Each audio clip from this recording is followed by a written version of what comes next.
Assalamualaikum warahmatullahi wabarakatuh. Kembali lagi bersama saya di channel Musafir Tutorial. Di video saya kali ini saya akan menjelaskan tentang bagaimana merubah nilai negatif ke nilai positif. Seperti biasa, sebelum saya lanjut ke video tutorialnya, teman-teman singgah dulu di channel Musafir Tutorial, karena teman-teman bisa tinggalkan kritik dan pesan yang bersifat membangun, supaya saya lebih giat lagi untuk membuat video tutorial yang lebih berkualitas lagi. Dan saya juga ucapkan banyak terima kasih sama teman-teman yang sudah setia menonton video saya di YouTube. Dan bagi yang baru menemukan channel saya atau video saya di YouTube, jangan lupa untuk di subscribe, like, komen, dan share, dan aktifkan lonceng notifikasinya supaya ketika saya upload video terbaru ke YouTube, teman-teman tidak ketinggalan videonya. Oke, lanjut saja ke video tutorialnya. Nah, di sini teman-teman saya sudah sediakan tabel itu nilai negatif, sudah saya buat seperti ini. Ini nilai negatif kita akan ubah menjadi nilai positif.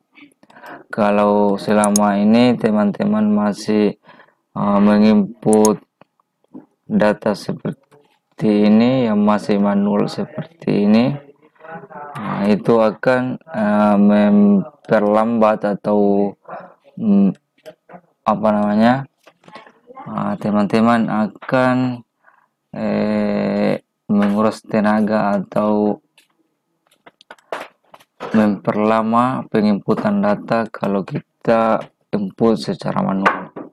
Nah, di sini saya akan memperlihatkan satu rumus untuk mengubah nilai negatif ke nilai positif. Caranya bagaimana?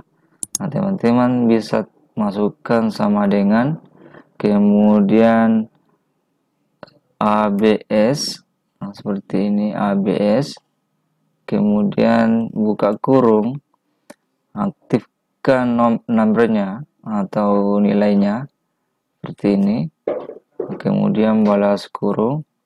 Kalau sudah balas kurung seperti ini, teman-teman tinggal tekan enter.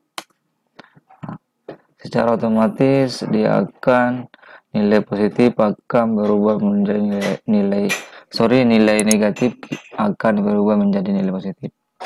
Nah, untuk mempercepatnya, teman-teman tinggal di sini kita blok ke bawah, kita klik, tahan, kemudian teman-teman geser ke bawah seperti ini.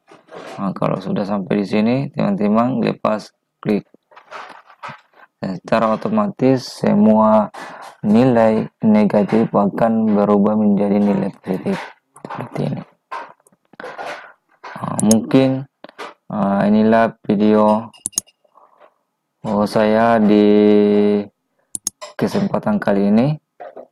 Mudah-mudahan video ini bermanfaat untuk kita semua. Sekian dari saya. Assalamualaikum warahmatullahi wabarakatuh.